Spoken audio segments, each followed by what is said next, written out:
The biggest question in all of anime is finally going to be answered today. Just who is Ash Ketchum's most underrated Pokemon of all time? Sure, everybody remembers Pokemon like Pikachu, Charizard, and Greninja, but in this video, I'm going to be highlighting the Pokemon that didn't receive the love that they deserved. Join me today as I do a deep dive into the 77 unique Pokemon acquired by the world champion himself. I'll be using a combination of analyses of strength, feats, battles, and of course storylines.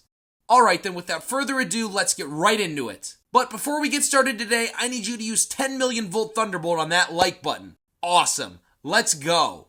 Let's begin with a few honorable mentions. First up is Corphish. He never evolved, but he still had an amazing battle record, as well as some astonishing feats. He took down Annabelle's Alakazam, as well as taking down Tucker's Arcanine. But unfortunately, he did take one final L to Misty's Politoed. Sirfetch'd definitely deserves an honorable mention as well. On a team filled with battle gimmicks and dragonic beasts, Sirfetch'd certainly held his own for Ash's Journey's team. He was honestly the MVP in the semi-final battle against Cynthia, where he took down her Milotic, cleared the battlefield of Stealth Rocks, and of course almost taking down Cynthia's Garchomp. The final honorable mention of today goes to Swellow, Ash's best bird, taking down loads of powerful Pokemon like Winona's Swellow, Tucker's Swampert, Spencer's Venusaur, and the most impressive feat of all, Thunder Armor.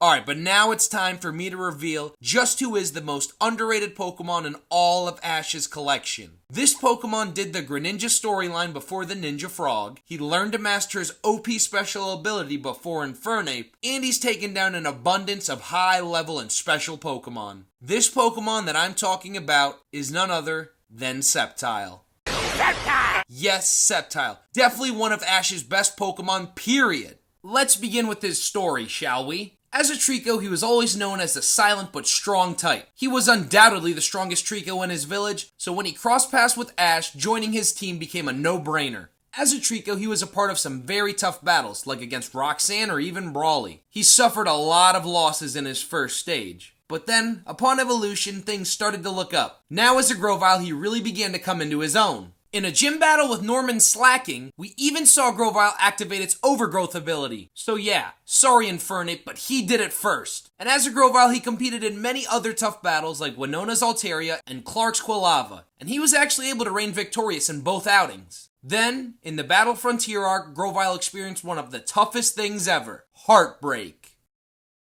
Yes, Grovyle got his heart broken by some mid-Meganium, but then once Meganium got captured, Grovyle evolved. But due to his heartbreak, he wasn't able to use his full power. So as a result, he exiled himself and ran away from Ash. But then, Ash went chasing after him, and after a night camping out together, the two came back closer and stronger than ever. So yeah, sorry Greninja, he did it first. Then, once he became a full-powered Sceptile, very few things were able to stand in his way. His first real test came against Frontier Brain Spencer. In this battle for the Spirit Symbol, Sceptile took down Shiftry in a speedy battle throughout the forest. Then, after receiving a quick rest, Sceptile went on to take down Spencer's Claydol to clinch the win for Ash. Many other impressive wins and moments came from Sceptile, and I'll discuss them now in the feats chapter of this video. First off, let's discuss the power of Sceptile. Leaf Blade is undoubtedly his most reliable move, and mix that in with his high speed and evasion, and there's no doubt Sceptile is going to be slicing and dicing almost every foe in his way. The most impressive showing of power came in the Sinnoh League against Tobias's Darkrai. In this battle, Sceptile one-shot the mythical, undefeated Darkrai, who was at full health. Yes, he may have taken damage from Ash's earlier Pokemon, but don't forget, Darkrai used Dream Eater a few times, so it was more than likely at full HP after draining from the other Pokemon. Next, let's talk about speed. Call me a madman, but Sceptile is Ash's fastest Pokemon, period. Let me just show you something. Watch right here. Sceptile catches a Speed Form Deoxys from behind. Then he bops him. Yup. Finally, let's finish with the showcase of abilities with a few miscellaneous feats. First off, he was able to tie Mace Blaziken in a contest. Now, mind you, this is Sceptile's first ever contest, and he was competing with May, a true contest coordinator. Oh, and also,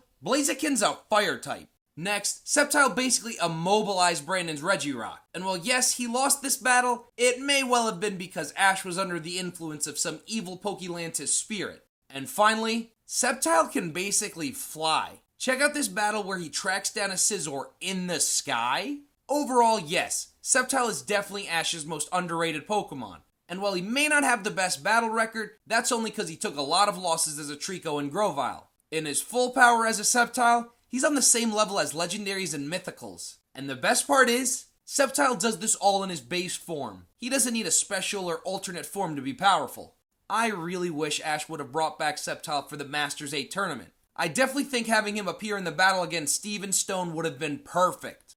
Well guys, that's gonna do it for today's video. I hope you all enjoyed it. Please drop a like on this video and be sure to comment what you think of Ash's Sceptile. Also, be sure to check out this video where I rank every Masters 8 battle. Thanks guys, and have a good one!